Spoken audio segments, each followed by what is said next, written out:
Hello everyone, welcome back to another episode of Over Easy. My name is Manny. In case you are new here, or welcome back. In case you are new here, I am a fourth year student who just finished her university life. Majoring in psychology, minoring in commerce. I'm from Vancouver, BC, and my podcast is about anything going on in my life. Welcome. Hope you are doing well. Hope you are having a great week so far. Morning, evening, afternoon, night, whenever you're listening to this. Hope you're having the bestest time. Let's get started this week with a rose, bud, and thorn, as we usually do. Let me think about what has gone on this week. Okay. I think my rosebud and thorn are all going to be things that I'm continuing to talk about later on this episode, so I'm not going to give too much detail right now. My rose is that this past week, I just finished my last week of university classes ever. That's a big thing to take in, and honestly, I don't even know how to feel about it right now. I don't feel anything, to be honest. It doesn't feel real, so there's that. But it was like a good week overall. My bud is I'm looking forward to the summer. Very, very excited for all of that. I have a few more updates to all of my travel plans that I talked about before. Very excited for those. And my thorn is this week, my boyfriend, had a bit of a rough week. And I think whenever you're in a relationship, obviously you try not to be codependent and have their mood affect your mood to a T. You try to kind of stay detached but also supportive. But I don't know, it's like when your partner has a bad week, you can't help but also feel stressed and sad for them, just because your favorite person in the entire world is not doing well. So obviously I'm not going to be having the time of my life. I'm going to be concerned and worried too. So this week definitely had a lot of that because Jerry's been having a hard time, but he is getting better and getting through it. So that's my rosebud and thorn, and let's continue on and let me elaborate. This week, I'm just going to be doing a Let's Chat brain dump. I originally planned this episode. I had a lot of things on my mind at that time, and I still do. So I'm just going to talk about everything that's on my mind, to be honest. Let's do it. So let's start with this week, my rose. This week was my last week of undergrad, as I said, and honestly, it's like not even hitting me yet. I think I am somewhat in disbelief and also just not believing it, not accepting it, and stuff like that. It's not that I'm like sad that university's over. I'm also not happy that university's over. Like, I genuinely just feel like a little bit of everything. I'm nervous, I'm excited, I'm mad, I'm sad, I'm frustrated, like everything in terms of my feelings about university and the fact that it's over now. So yeah, let me try to explain why I feel such ways. So I'm definitely happy. I mean, I'm very excited to lose the label of a student because that's all I've known my entire life. And I feel like life is just so much more than that. There's so much more to life than just being a student and learning. As much as I love learning, I genuinely could learn all the time, whether it be about school stuff, psychology, commerce, like I'm studying in school, or just about the world, about anything like that. It's just, I love learning. It's genuinely something that I've always loved in my entire life. So I'm also a bit sad, obviously, that university's over because I'm going to lose a lot of that structure and learning that I've had for my entire life. Obviously, there are things that I can do to independently put in learning into my life post-graduation, but it's a lot harder when you're not forced to, right? But I'm also excited because when you're not forced to do something, I feel like it's a lot easier to do it. I love learning, but when I was forced to do these lectures and go to class every week and constantly have all this work, like it was just very unmanageable. So I'm very excited to, if I continue to learn, which I will, like do it at my own pace, do it to my own enjoyment and interest, cater the courses or whatever I choose to learn to my own interests. And that'll be so much fun. One lie that I've realized is very untrue is in high school, you're forced to take like basically everything, right? English, math, social studies, history, science, languages, fine arts, all this stuff. And then the thing that everyone tells high schoolers is like, oh, when you go to university, you can choose what you want to do. So you won't do any of the stuff you won't like. That is the biggest lie anyone has ever said, because in university, it's pretty much the exact same thing. You still have requirements to graduate, and more often than not, those requirements also have a well-rounded aspect to them. So as an art student, I still had to take science classes. I took a math, I took a science, I took statistics, I took all these kinds of things that, I thought I was just going into psychology. I didn't think I'd have to do that. Well, also had to take economics, math, so much of this other stuff for my business minor that I didn't think I'd have to.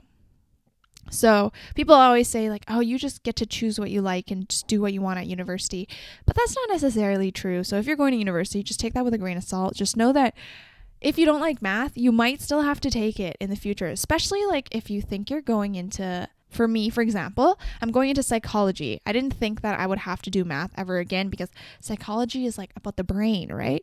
But a big part of psychology is research. So I had to take statistics classes, and every single course pretty much had a little bit about statistics and research in those courses, just to give a little debrief and review.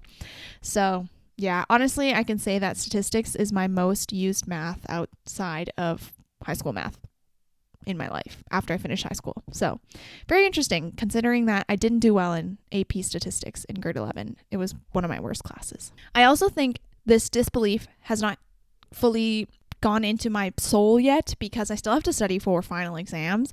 I'm not done until the end of April, so really I'm still studying and doing work and stuff like that, but I never have to go to a lecture ever again, which is kind of weird. It's really weird to understand because I don't know, that's all I've known for the last 4 years, and it's been very volatile the last 4 years with COVID being everything online and then some in person and then all this stuff. Learning has shifted a lot in the last 4 years for sure. So it's like I just started getting used to being in person again and being in classes, and now it's over. It's crazy. Anyways, that was my last week of undergrad. I mean, I didn't really do anything of highlight of notability. Is that a word other than the app name? Notability of, I didn't do anything of special interest really. I just went to classes, started studying for my finals, and just like took in campus for one of the last times ever. But I'm still feeling good about it. I mean, I'm going to do another whole episode about my college experience and what I wish I knew before college and all this kind of stuff. So I'll definitely keep some of those details for that episode. But all in all, I would say I really did enjoy my university experience. It might not have been the most stereotypical or the most normal, that's for sure, but it was just all in all a very good time, and I would say I definitely learned a lot about myself, the world, who I am, and I grew a lot, especially. These 4 years in your life, like 18 to 22 especially, is like such a monumental time for development, becoming more independent, so I feel like I really did learn a lot. Otherwise, another thing that happened this week was Olivia Rodrigo came to Vancouver and I didn't go to her concert, which I'm very sad about. At first, I was like, oh, I don't know if I should go. And at the time when her concert came out, I was like, COVID was still a thing. So I was like, I don't know if this is going to be okay. But after seeing everyone's Instagram stories and just people telling me about it, I am very sad that I didn't go because I realize I do really, really like her music and I just love her album. So yeah, that's one thing I've been being sad about today because it happened yesterday and now I'm just on Instagram looking at everyone's stories and I'm like, oh my gosh, I wish I was there last night. But it's fine. I'll just listen to her album in the car and just pretend I was at the concert.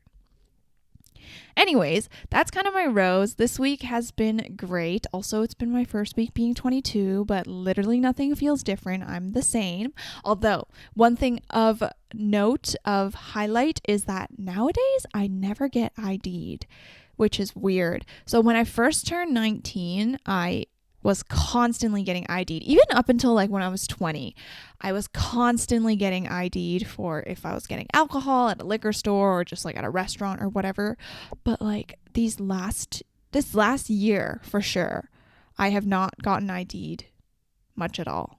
And that's crazy. I also don't drink that much nowadays. Like really, it's only once every couple months, or like if I'm going out to a special restaurant for a special event.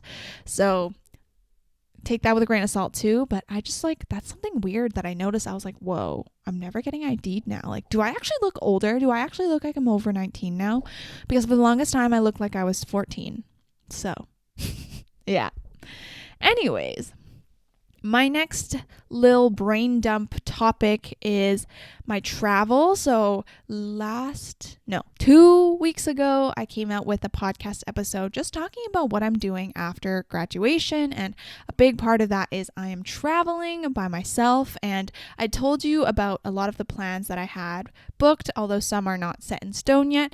But I'm so excited because I just booked tickets yesterday and I'm adding an extra trip in May. I'm going to Washington, D.C. to visit my friend Amy. She goes to Georgetown University. And honestly, I don't really have plans for that week yet. I just booked my tickets and my Airbnb and I'm like, I'm going to figure it out as I go. And I am very excited because I think what's most exciting for me, and I don't know if I talked about it in my podcast episode, I think I must have. What's most exciting about travel for me is like genuinely just learning how other people in that place live. One thing I think why I like psychology so much is it helps you develop the tools to understand how people got to where they were, based on their trauma, based on their environments, based on the way that they were parented. All this kind of stuff plays into how you became who you are. That's been a big topic that I've been thinking about the last few weeks, which we will dive into a little later. But one thing that I'm really excited about for my travel is just genuinely I want to try and live like a local because I want to know what life is like. One thing that I've heard a lot about in terms of Vancouver culture is that people are not very friendly. It's not a very friendly city. And, people who are on the train, like the Sky Train next to each other, they're not going to talk. Like you don't really talk to people in public. But apparently that's like very different. This is something that my counselor told me that like when he went to travel, it was very different. And I think especially in those two places, Washington, D.C. and Austin, Texas, where I'm going in July, is going to be very different in terms of what I'm used to because I've grown up in my life in Vancouver, right? I've never tried to talk to strangers really. I've been led to believe that that's bad, but I feel like in those two places it's going to be so different and diverse and just like such a different culture that I'm really, really excited to experience. So very excited for that. My Washington, D.C. trip was a little bit on a whim, but I am still quite excited because, I don't know, it's just like getting to go to a new place and experiencing life. Also, this is really, really random, but I'll get to go to Trader Joe's again because obviously Trader Joe's is only in America and I'm starting to run out of my everything but the bagel seasoning. So I want to go to Trader Joe's and just buy like 5 of them to come back so that I can have them forever because I realized how good it is. When I saw it on YouTube all those times, I thought it was just like overhyped or overrated. I was like, it's just seasoning. What is this? But genuinely, it is so good. It has salt, pepper, sesame seeds, poppy seeds, garlic salt or garlic flakes or whatever, onion pieces. It just like has everything. It is so good. So if you're interested in that, you should definitely check it out. I feel like we all know, but I tried it this year for the first time and it was great. So I'm very excited to go back to Trader Joe's sometime soon when I'm in America and buy a lot of everything but the bagel seasoning.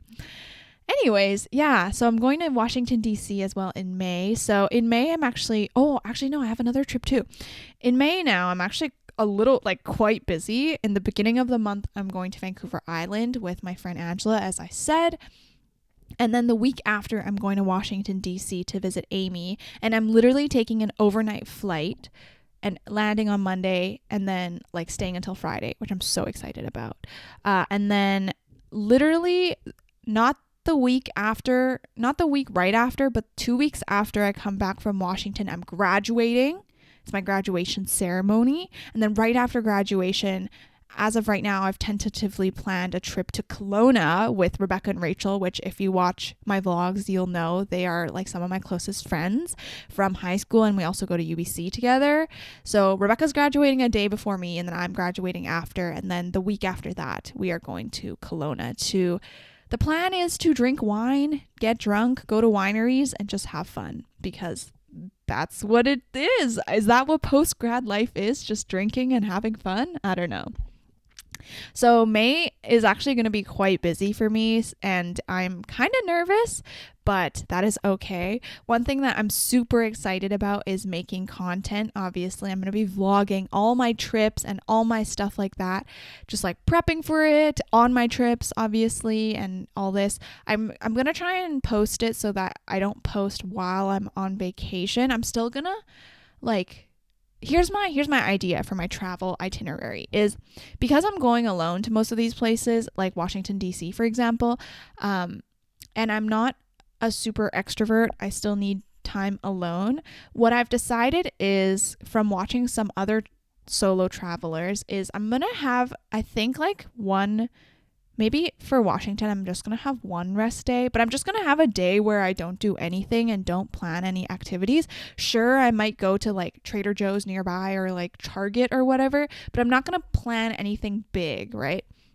And for those days, I'm just going to stay at my accommodation and edit and do stuff because I feel like I'll need that break from going everywhere and constantly, I feel like constantly having your gut on and your wits on is very tiring. So I feel like I'll need a break from that. And also just so that I can keep continuing putting out content and editing.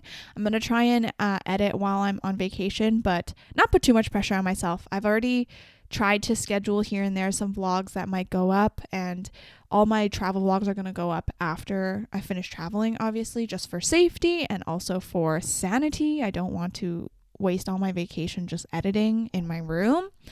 But yeah, that's kind of what I'm thinking. Lately, I've been having a bit of a struggle with content.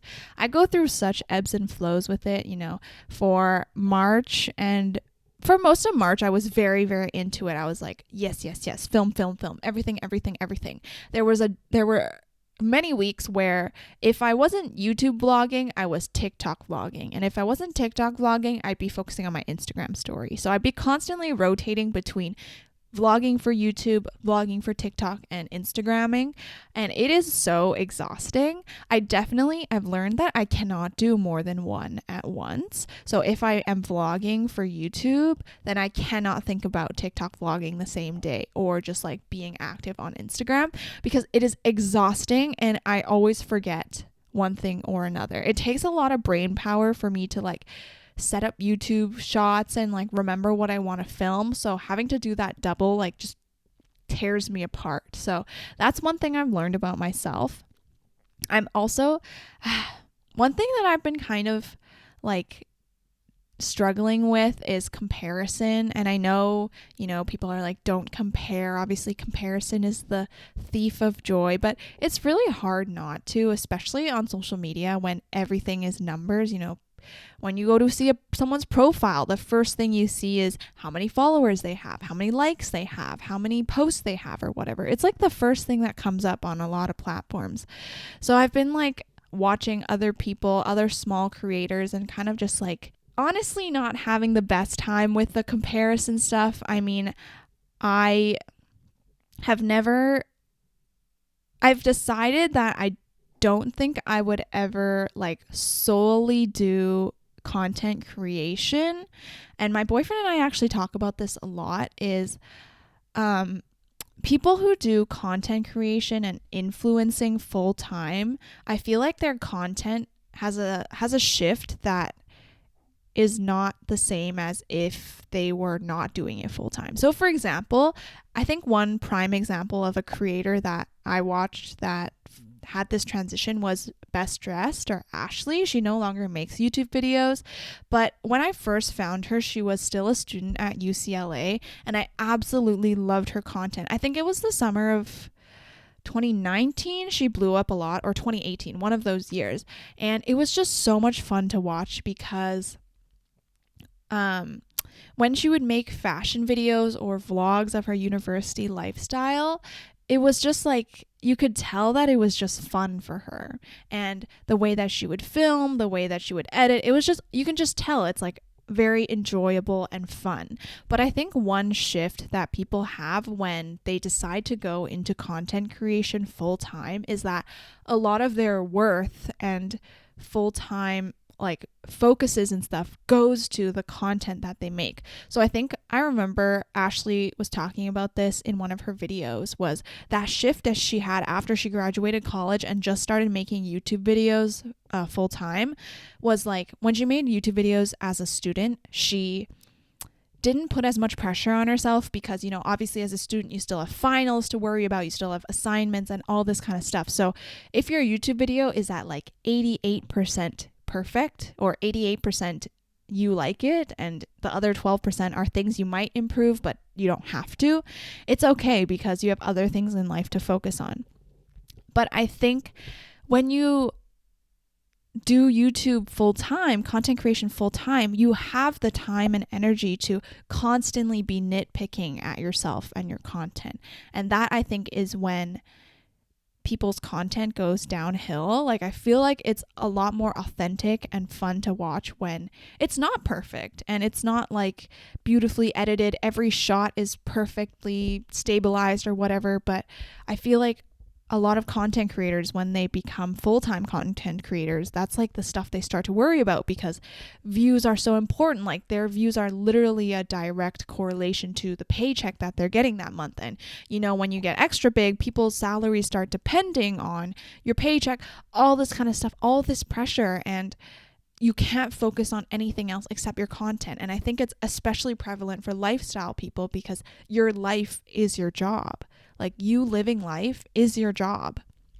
So that's a big thing that I've been struggling with content. And for the longest time, I've always wanted to be a YouTuber, just like full time. I don't know what that would mean.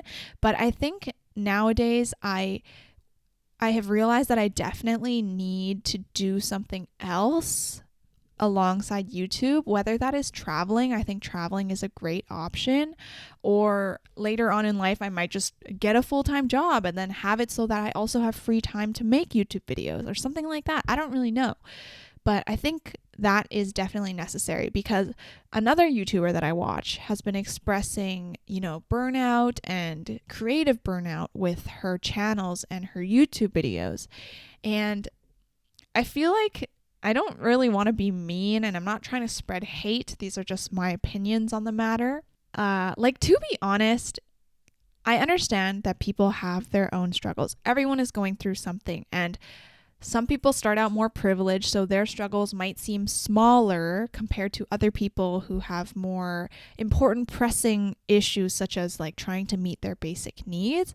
But I feel like these privileged people, especially these full-time YouTubers that make exorbitant amounts of money, they start to lose sight of what really is a basic issue, and it just becomes really hard to watch. It becomes really it's hard to be relatable, right?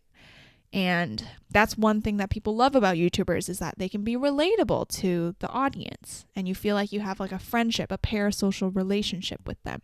But yeah, I listened to Emma Chamberlain's podcast about her quitting YouTube. And at the time, I didn't really agree with her because I can fully understand that she wants to take a break because, YouTube is hard, especially with all the things that she does in her life, like her coffee company and all this kind of stuff. But at the time for me, I was so invested in content creation and just like having so much fun with it that I didn't really agree. I was like, oh, okay, but I love making YouTube videos.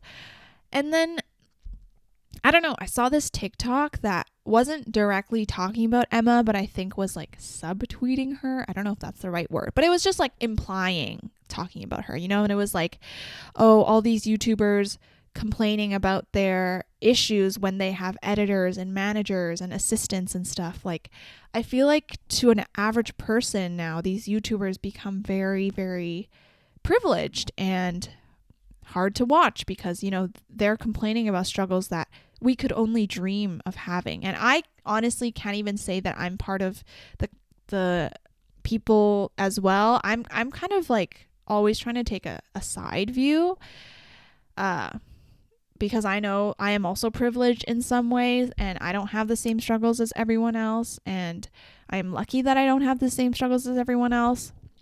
So yeah, I don't know. That's something I've been thinking about, is just the way that your life shifts when you become a full-time content creator. I think it's too much pressure because then you start focusing on the views and the likes and the subscribers way too much. I have been trying to make it a goal for myself to not check my YouTube studio because it just honestly can be so devastating sometimes. And I know so many people talk about this now, how if you're on YouTube Studio and your video's not doing the best, like when your video's doing number 1 out of 10, they give you little confettis and all this kind of stuff. But if not, then your video is just gray and black. And it's so sad. But I'm trying to just focus on making content that I like, making videos that showcase memories of my life so that I can look back at it and just enjoy. Because when I put too much pressure on something for myself, it just becomes not fun. I guess another thing, this started with my traveling, but my content struggles were that I'm trying to basically figure out what I want to do with my content. And I know that I love making videos and I feel like that's just going to continue forever. But, you know, with this natural progression, like people start taking sponsorships and working with brands. And I was just thinking about if I want to do the same. Like I feel like in an ideal world, if I could live off of YouTube AdSense, then I would and not take any sponsorships. But I mean, people are always like, diversify your income. That's why YouTubers take so many brand deals, right? Is so that you have an income other than YouTube in case YouTube like disappears. I don't know. One other thing that I've been analyzing a lot the last few days are family vloggers.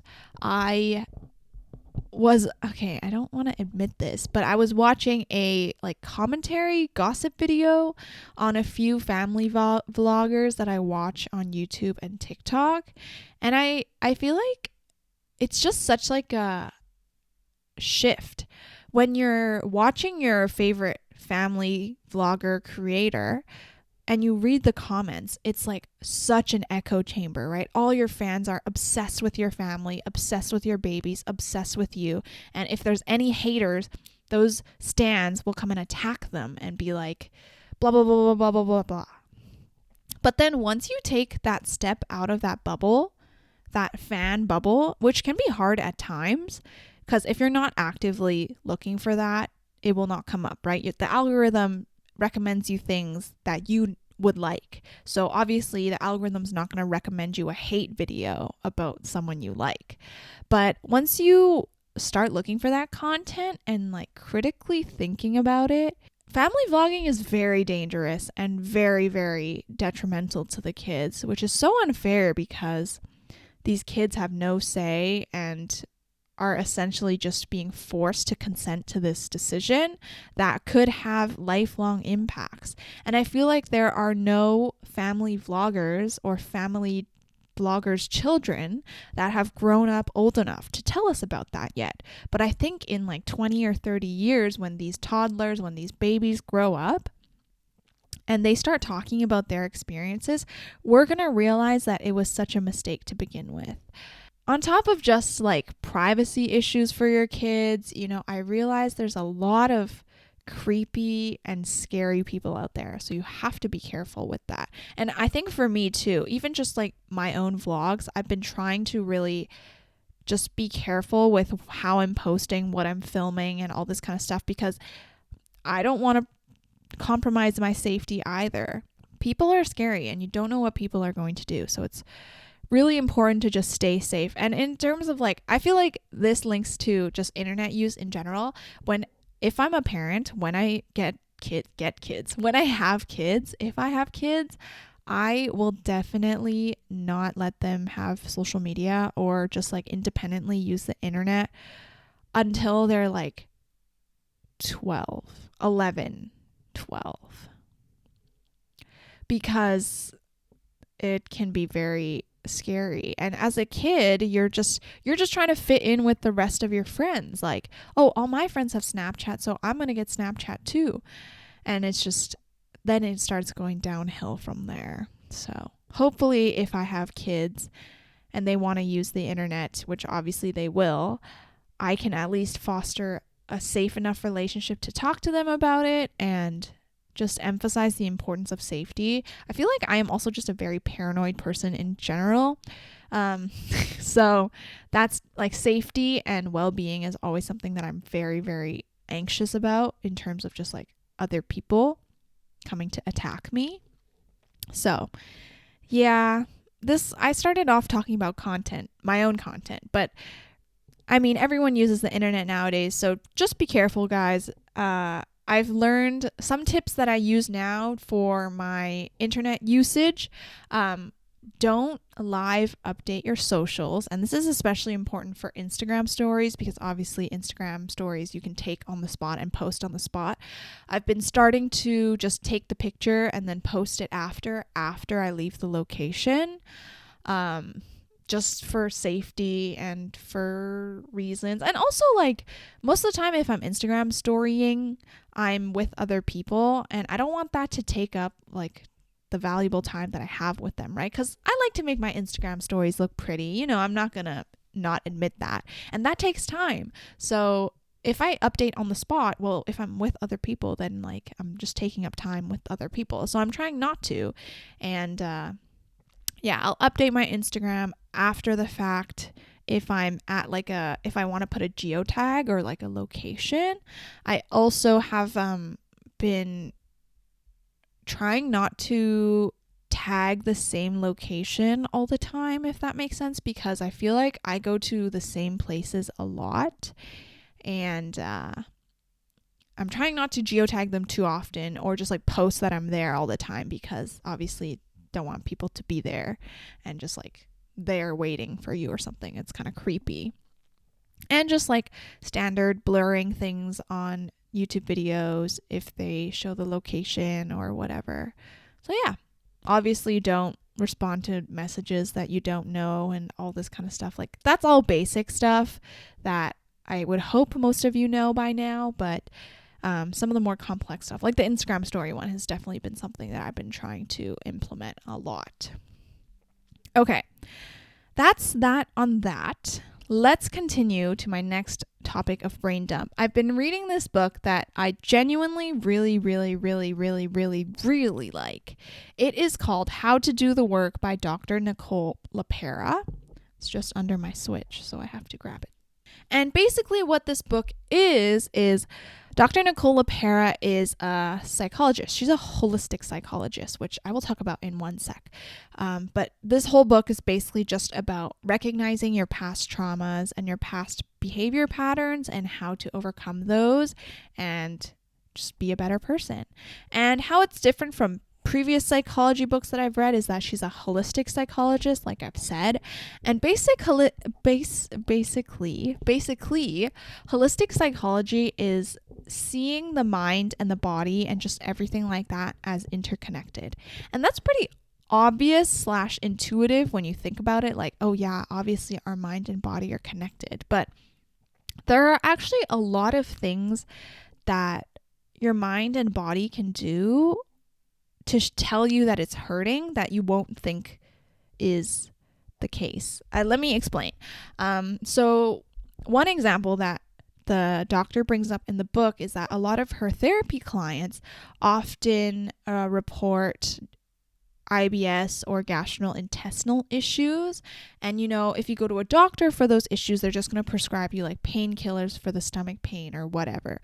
But the idea of holistic psychology is to look at the entire person, the mind, the body as a whole, and see where your troubles and where you are lacking.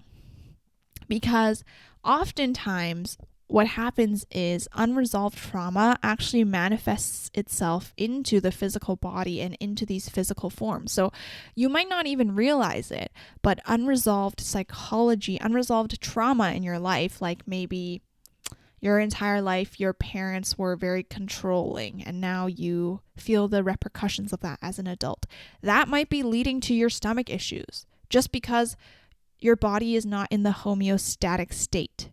And that is kind of wild for me to hear and understand. But now that I have thought about it for the last few weeks that I've been reading this book, I've been reading it for like a week maybe, I've like really like seen it in action.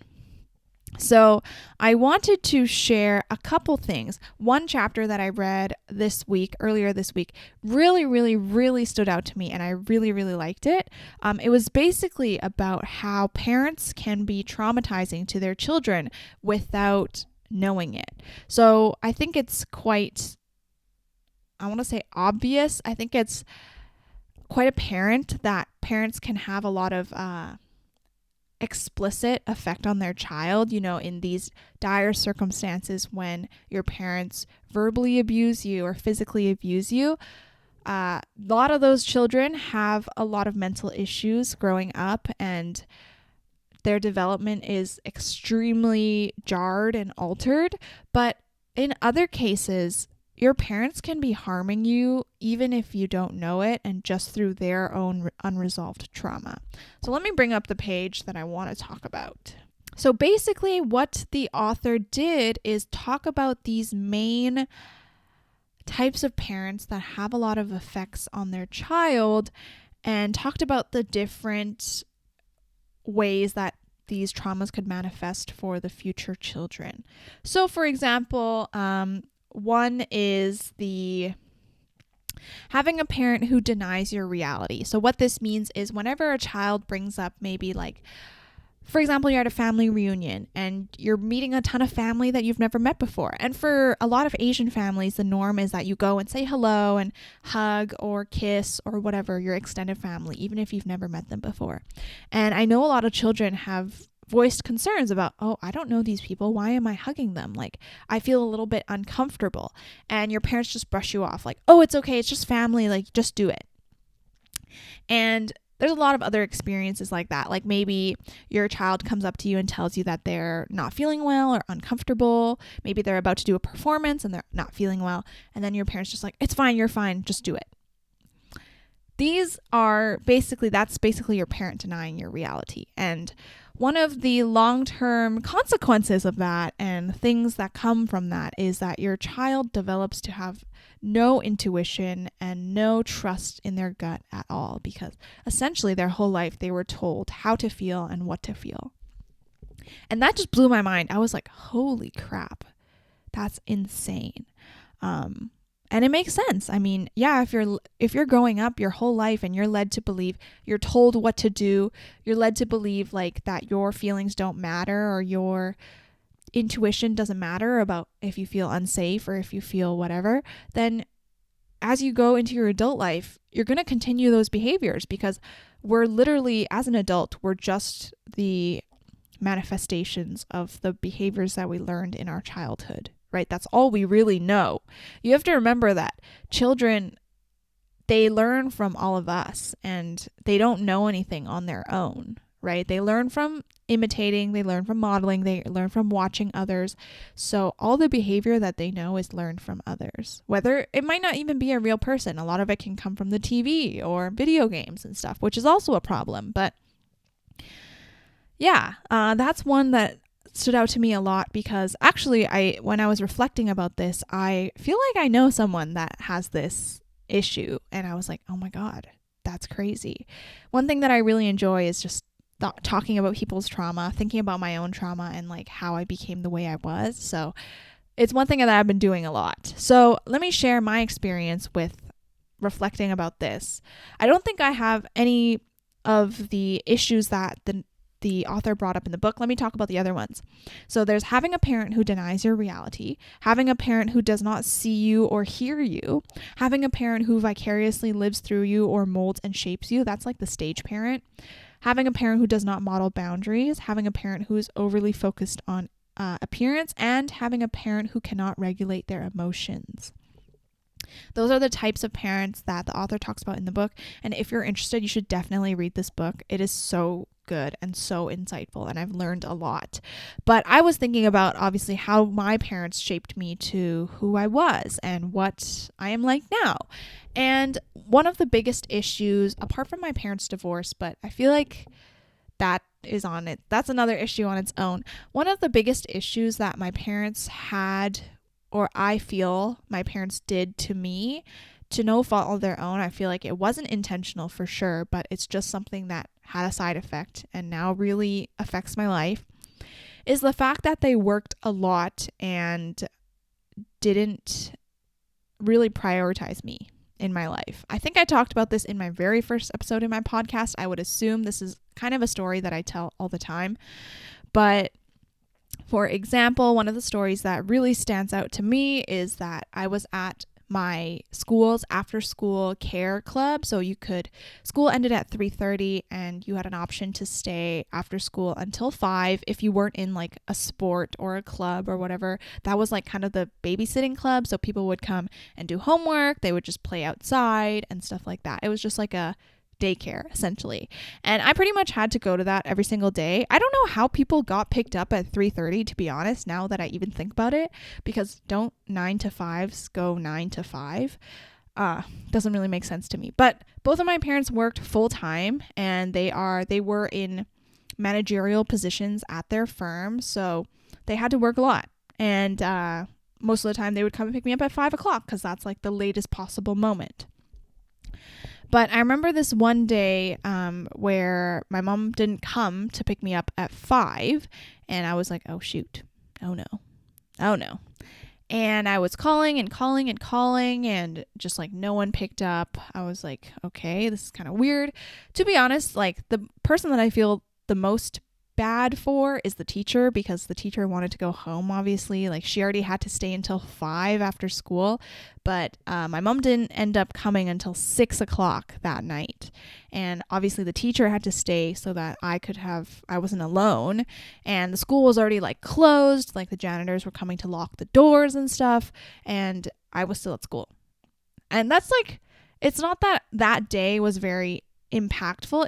It's just something I still remember, and it was a very common occurrence in my childhood. It was that, I think one reason why I'm so obsessed with scheduling and calendars is because when I was little, if I didn't remember my own schedule, no one would drive me there. I was the one who had to be like, oh, on Saturday I have dance class at 9:30, so we have to leave at 9, at mom, at dad. If I didn't do that, my parents would not actively remind me. And I feel like that was the opposite of what a lot of my friends went through, was that, your parents wake you up and you're like, oh, now it's time to go swimming or whatever. But for me, I was the one who had to remember. I was the one who had to be like, what do I need for after school today? Oh, I have to bring my dance bag, or I have to bring my Chinese school bag, because that was also something I did after school when I was in elementary school. So that whole shenanigan thing, those repeated behaviors from my parents has, I think, when I was thinking about it, I was thinking about like what this would have led to. I think it led to my issue of having to constantly need attention. And I don't think I'm like a pick me or whatever. I would hope I'm not. I don't really know. You would have to ask someone I know in real life. But it's just led me to overcompensate because I feel like my parents never paid attention to me. And so because like these bad behaviors, this bad behavior of me constantly needing to overcompensate and need attention comes out in our daily life as an adult. This is actually one thing that my boyfriend brought up to me that he thought was kind of concerning regarding my behavior. He was like, oh, this is something I've noticed. I don't know if you know. And it's like, it affects other people, right? Like when it gets to the point where it affects other people, that's when it becomes an issue, because if it's only yourself, people don't really care. But once you start harming others or hurting others, that's when it can be, obviously has to be brought up and stopped. So when I was thinking about it, I think that my overcompensation and need for attention from others has come from this issue of the fact that when I was growing up, I felt like I was never paid attention to because I had to figure everything out on my own, pretty much. And I would honestly say that my situation was not as dire as other people's. Like I already had pretty much the long end of the stick, not the short end, because, I had someone to pick me up after school, right? Like I had a home to go to, I had classes to go to, but not everyone has that. And I definitely recognize that. But again, everyone goes through something, and those things shape us to become who we are. So that's one thing that I thought about a lot.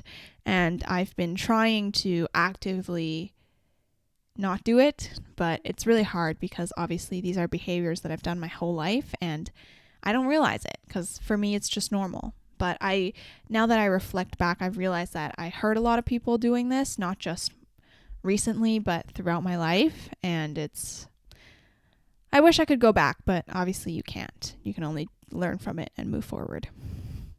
My next part of this book that I wanted to share is actually the affirmations that I wrote this morning, because this book also includes activities, journaling activities to actively work on the stuff that the author talks about, which if you've heard enough of my podcasts and watched enough of my vlogs, you'll know that I love this kind of stuff. This cheesy journaling stuff is absolutely my favorite. So I've been doing those journaling reflections, obviously. That's how I came about my realization with my childhood to adulthood kind of development thing with the attention. But this is one thing that I did this morning that I thought was very wholesome. And I'm going to read out the affirmations that I wrote.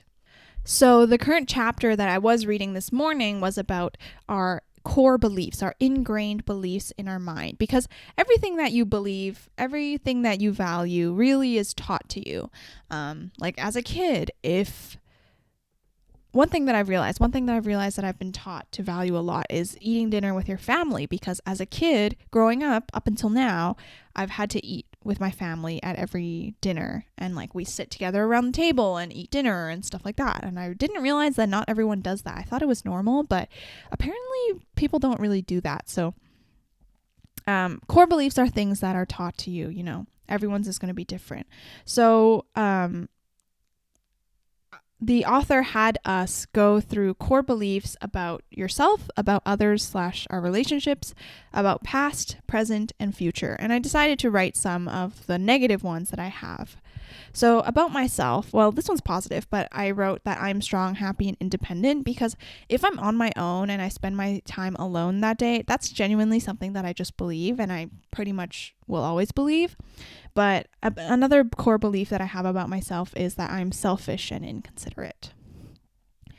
The core beliefs that I have about others / my relationships: I am not enough as I am. I must mold myself so that others like me. I must give everything so that others like me.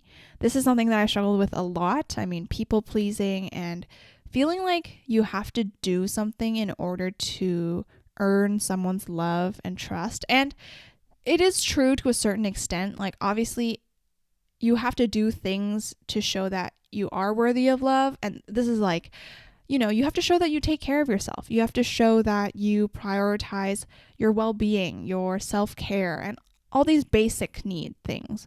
But I'm talking about, in terms of like my core beliefs, I'm talking about like the times when I would give up my own well-being and my own sanity to help other people or to ensure that they would like me. In my last relationship, I would give up a lot of myself so that my ex-partner could like me. I mean, that's the big reason why I didn't start YouTube videos earlier, is because he didn't like that, and I thought I would have to give it up so that he would like me, which is obviously stupid.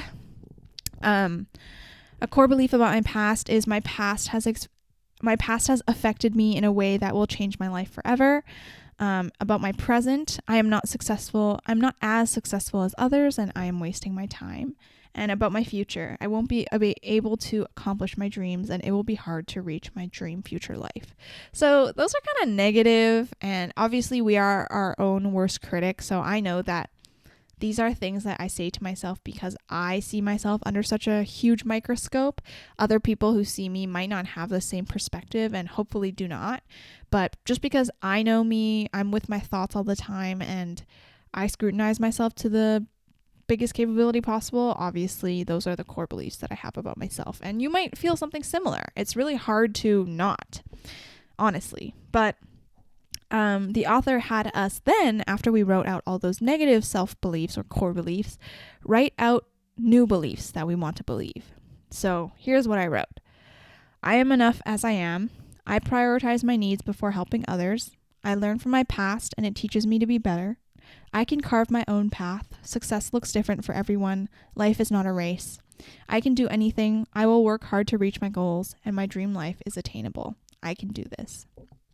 And The reason why I thought that this was so impactful is because these affirmations literally stemmed from beliefs that I have about myself, and they're very catered to who I am. I feel like affirmations that you're given from others, like some from my meditation podcast that I always listen to, are like, oh, I am limitless. I am open to any possibility. I am strong, whatever. And yes, those are great too. I would love to focus on those things, but sometimes they don't always feel like they're 100% catered to you.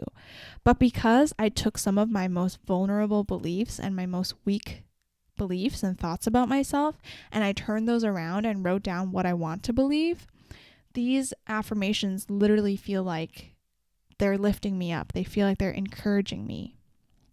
And I just really liked how they are. So I want to like write them out, pin them on my wall or something. I don't even know, but they're just amazing for me. I think they're just really impactful for me. So if they're not impactful for you, that makes sense. I mean, like, you didn't live my life. So I think that totally makes sense. I would honestly encourage you to deep dive into what your core beliefs are. You know, what are the biases that are always holding you back every day that you don't realize? And what are the thoughts that are limiting you or are negatively impacting you? And then what can you say to yourself to reverse that? Because we all want to live our best life. We all want to be thriving. And I think one of the biggest mental blockades of all time is yourself, your mind.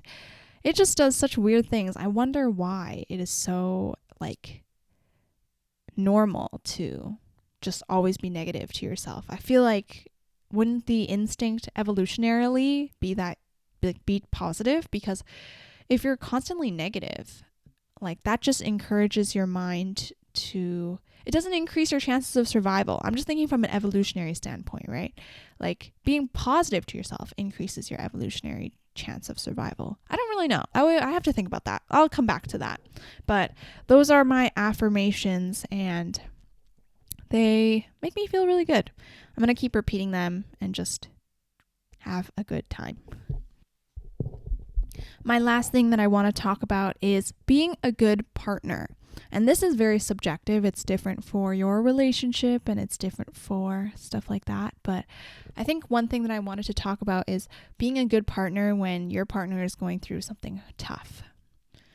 So as I was saying, this week, Jerry has been having kind of a tough week. I won't really get into the details, obviously, because it's not my thing to share.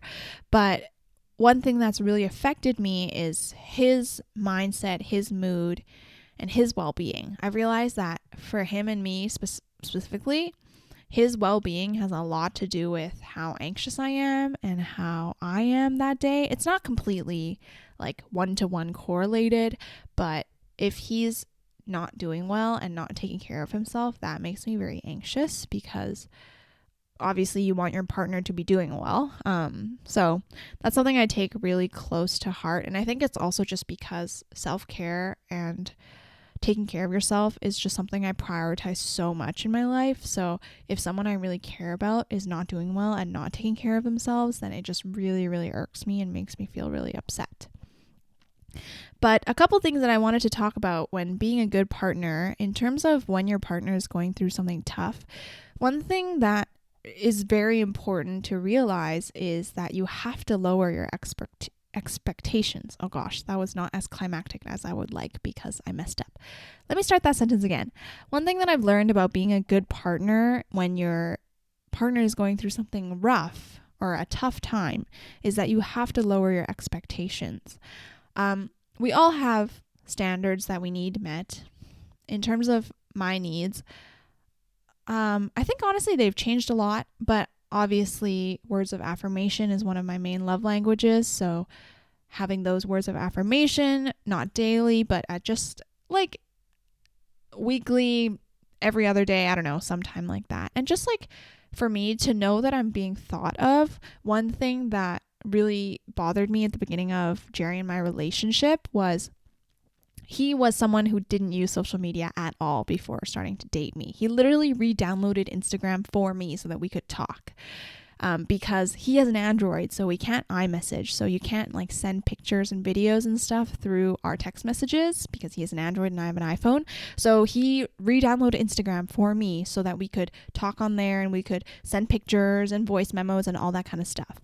But because he didn't use social media and he didn't really check his phone as often, it would be like hours would go by and I wouldn't receive a text back. And at the beginning of our relationship, I was very like, oh my God, he hates me. This means he hates me. We're going to break up. This is like terrible. When in reality, it was just that Jerry just doesn't check his phone that often. And he told me like, oh yeah, like he thinks of me, but it was just that he didn't check his phone or didn't go on his phone. And he didn't realize that that was something that I wanted. So now obviously that has become a lot better. And while he does text me more throughout the day and just like even short messages here and there, or just like a little emoji, one thing that I have also realized is I don't constantly need that external validation and that affirmation. It is very nice. I think nowadays it's more of like a cherry on top. And that is mostly because we have developed a very healthy relationship where I know that I am loved by him, even if he doesn't tell me. At the beginning of our relationship, I didn't know that. And I was like, oh my God, he hates me if he doesn't text me back in like 20 minutes or whatever.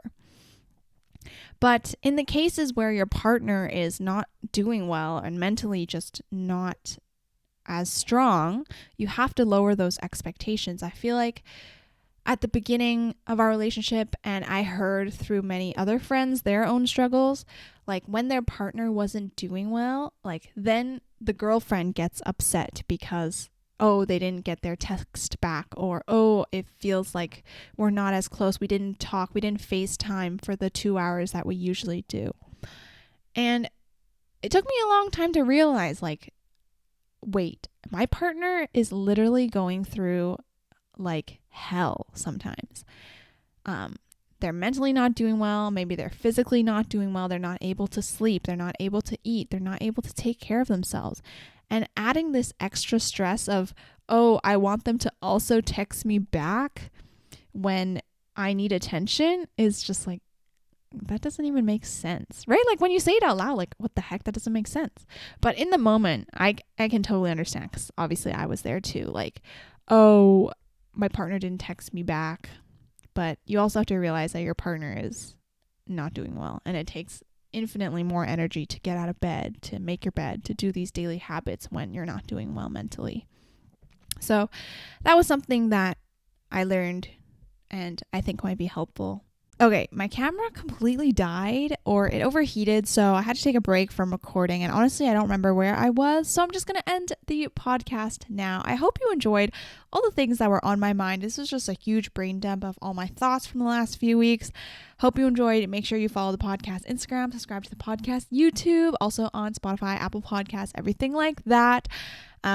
Personal YouTube, Instagram, TikTok is all going to be linked down below, and I will see you in my next episode. Bye. And I was like, yo.